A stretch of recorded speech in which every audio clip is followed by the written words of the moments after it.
of our oceans. If you were to take a dive to the bottom of the ocean, you'd quickly realize that the friendly fish you're used to seeing near the surface were now anything but friendly. Yeah, there are some Their teeth grow creepy longer, fish. their fins become legs, and they start to consume things they really shouldn't be able to consume. It's as if the ocean intentionally buried these creatures away into the deep to keep them away from literally anybody else. And for some reason, in the deepest parts of the abyss, these deformed fish existing aren't just outliers, but have instead become the rule. But why are these fish getting more and more terrifying the deeper you go? And what advantages do they have to turning into these freaks? Well, to know why these fish are so creepy, we have to realize that it's usually not just for show, and the creepiness often has some sort of purpose.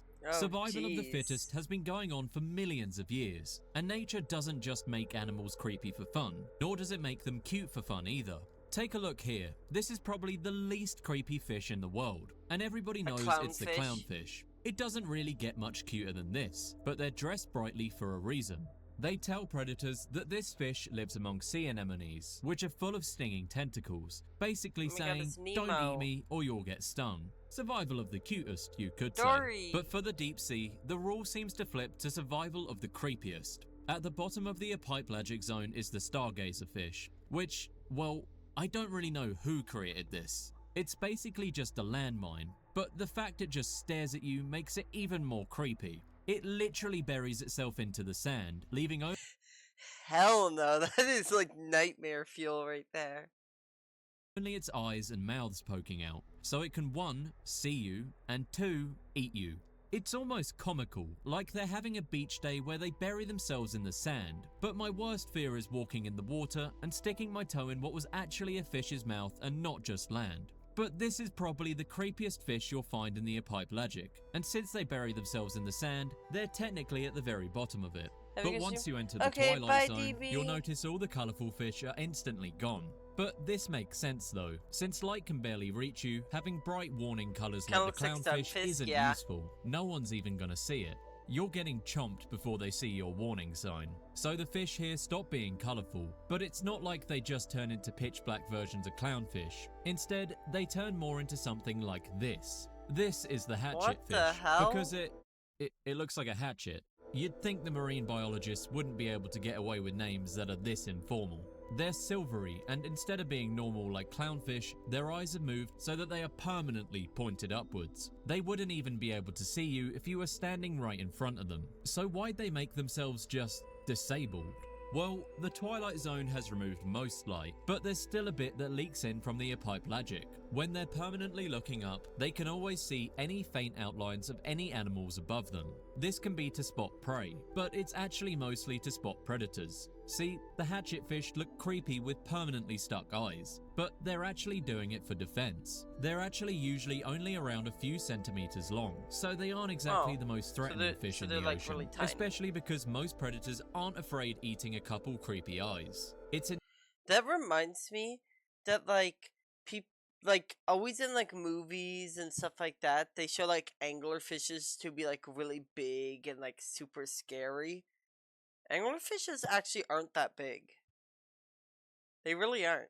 They're just, in media, they're just like shown to be a lot bigger than they are. Entire body is actually designed to reflect light and use a glowing underside to hide their shadow.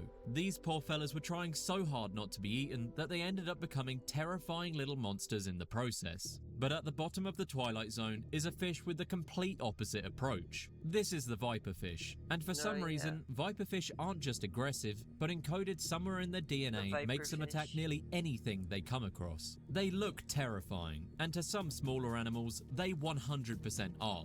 They take every opportunity they can get, and if they see something that looks like food, they'll try and bite it. However, they're actually not that big. They only grow up to around a foot long, which makes their teeth not too large by comparison to anything our size. They kind of have the attitude of an apex predator, but to bigger animals, it's all bark and no bite. Or, well, the bite's just not that strong. Oddly enough, viperfish don't have scales, but instead have this mucus-like coating over their bodies. But it's not slimy as in being gross, it's more like a weird gel layer. The strange part is we don't fully understand what it is yet, Well, but that is this really unique tiny. mixture's properties make it hydrodynamic and let viperfish glide through water faster, as well as it's anti-reflective. But even though viperfish are dragonfish, there's another dragonfish that takes this layer of anti-reflection to the highest level in the entire known ocean. This is the Pacific black dragon, a dragonfish so dark that its skin is reported to absorb up to 99.95% of light. They look a bit similar since they're part of the same family. So what is this dragonfish skin made of? Well, it's different than the gel that viperfish have. Theirs is made up of tightly packed melanosomes, which are tiny organelles filled with melanin pigment. These melanosomes are arranged in a special microscopic structure that scatters and traps incoming light, preventing it from reflecting back. Their stealth is near the maximum possible level as a result of this, since even bioluminescence isn't lighting these guys up. It's a bit obvious why they'd evolved this way, but it's honestly so impressive that they're essentially the only creatures in the entire ocean to achieve this level of ultra black. So what could be deeper than this? Well, if you for some reason decide to descend even further into the Midnight Zone, you'll realize that the fish here are no longer able to even abuse any traces of light from the Apablagic. It's either they make their own light, or there's no light at all.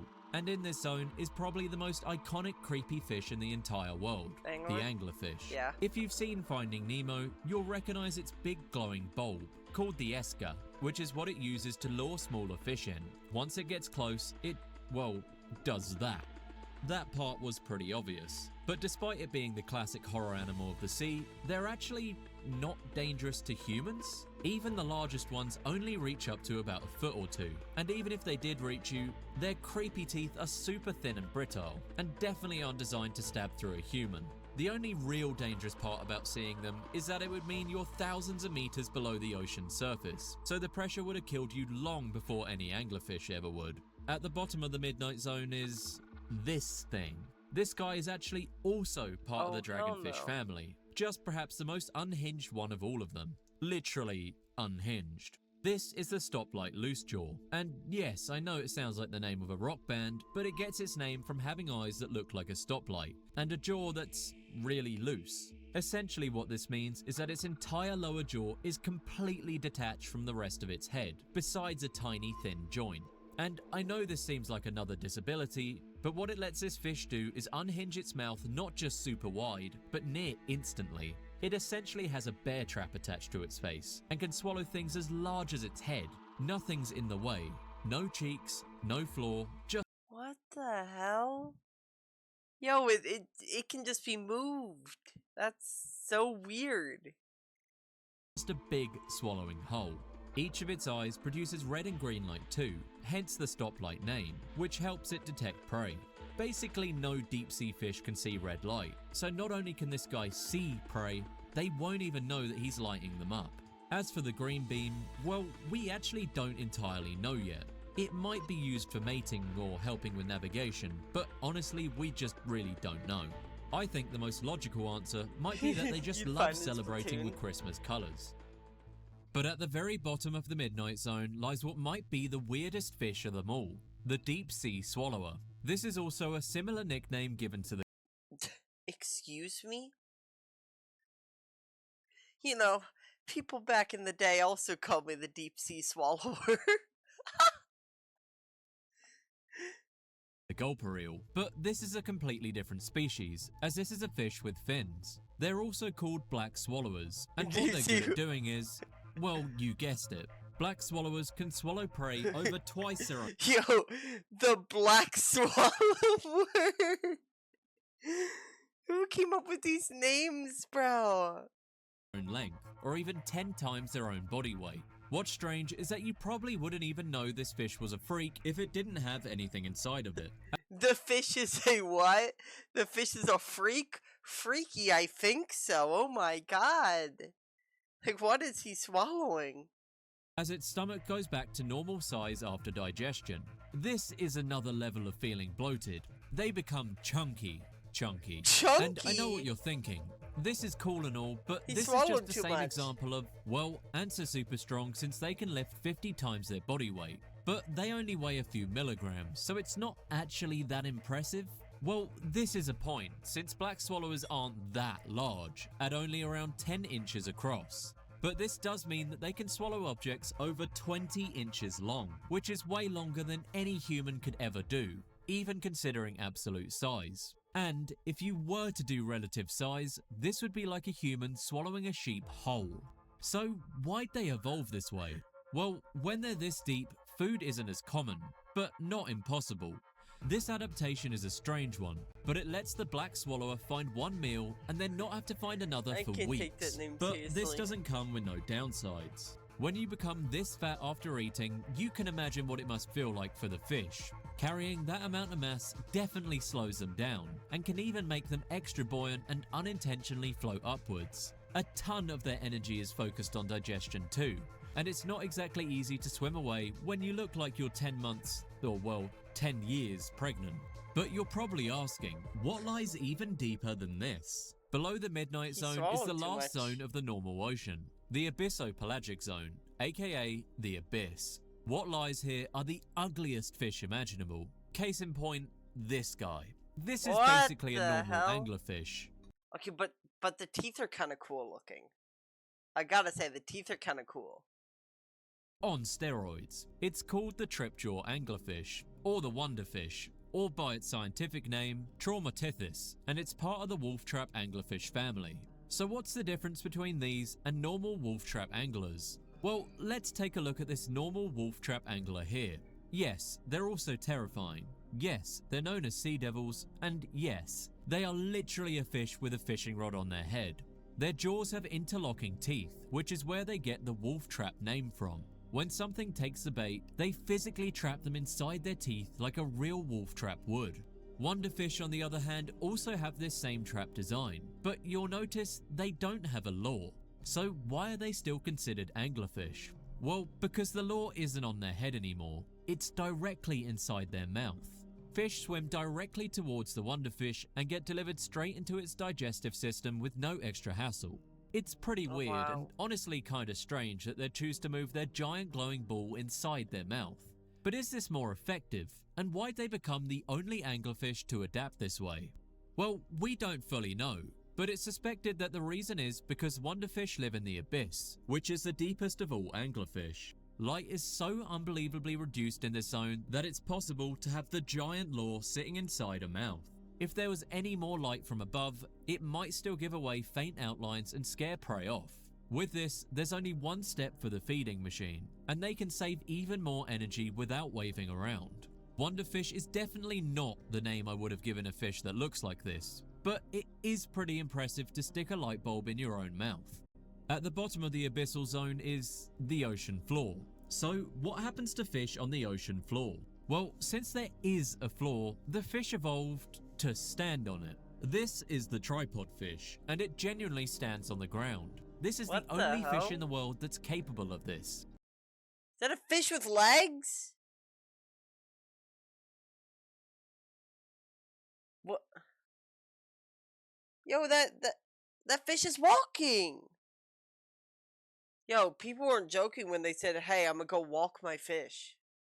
Which I guess isn't too surprising, since what advantage could this possibly give any normal fish in the open ocean? Well, these aren't actually legs, even though they are 100% Oh, they aren't supporting the fish up. legs. It doesn't walk like a crab or a frog either. It What? instead just balances on these three ridiculously long fin rays. One comes off the tail and two from the pelvic fins. In most I fish, wanted these it to fin rays are walk. soft and flexible, but in the tripod fish, they're reinforced and stiffened into bone-like rods that can reach over 3 feet long, even though the actual fish is only about a foot.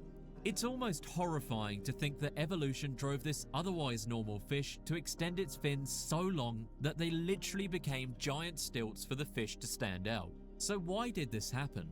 At the bottom of the abyss, doing nothing is good. With no sunlight and barely any food, the world is essentially in slow motion here. Most hunters live in the upper abyss or the other higher zones. It's too deep for most hyper-aggressive animals, so the tripod fish sits and waits. or stands and waits. Standing above the seafloor allows it to hold a position for hours or even days. And in the abyss, there's a slow water current that flows by, causing things to drift slowly by. They're usually eating tiny things like zooplankton or worms, definitely not any large prey. But once something comes nearby, their upper fins are hypersensitive enough to know something's near, and they can lean forwards to snatch it. This might just be the worst life to ever exist, eternally standing still and waiting to eat just so they can continue standing still. Swim too much and they'll run out of energy, but at least they'll get to find a mate and reproduce, right? Not even. Tripod fish barely move, and evolution found a way around that too, by making them both male and female at the same time. They are capable of reproducing with other tripods, but it's extremely rare to find another, and they usually just self-fertilize. The eggs float upwards into shallower water, and when they grow up... So wait, what you're saying is they can impregnate themselves? What? What? They can just give birth themselves. That's crazy. What? That reminds me. Did you want to know a fun fact? I don't know if you knew this, but male seahorses are the ones that give birth. Yeah, male seahorses give birth. Just I dropped that info on you. They drift back down and become an adult, standing on their biological stilts, alone, forever, until they die. If you thought being an adult was hard, remember that these guys exist. While not necessarily threatening, these fish probably have the loneliest lives in the entire ocean. On a real note, if they were smart enough to be real social creatures like us, they probably wouldn't be able to exist as a species. They would simply go insane. So we've hit the bottom of the ocean. What could be deeper than this? So you could really say we hit rock bottom. If you've seen any of our other videos, you'd know about the ocean's hidden zone that only exists in a select few places in the world where oceanic trenches are formed. This is the Hadal Zone, the deepest zone in the world that extends all the way into the deepest point in the ocean that we know of. Most things here are either microscopic forms of life or just don't exist, except one. The deepest living fish ever recorded. The only fish that is capable of surviving tens of thousands of pounds per square inch of pressure. A creature so soft and gelatinous, it looks like it shouldn't even be alive. This is the snailfish. Snailfish don't have scales, or armor, or barely any bone structure. And this is because if they had any more, they'd be crushed. Their eyes have been reduced to simple light patches under the skin, and they don't even have a swim bladder, because any gas-filled organ would collapse here. The snailfish is what you'd get if you removed everything unnecessarily from a fish, and left it with only the basics of what it needs to exist. It has a basic brain and nervous system, just enough to detect any vibrations in the water. Its mouth is simple because it doesn't need any heavy chewing for what it eats. Its fins are simple to just allow it to move. And everything else just wasn't a requirement to live. That's the life in the Hadal Zone, as there's no monstrous adaptations left for evolution to give these fish besides the adaptation to exist, to endure.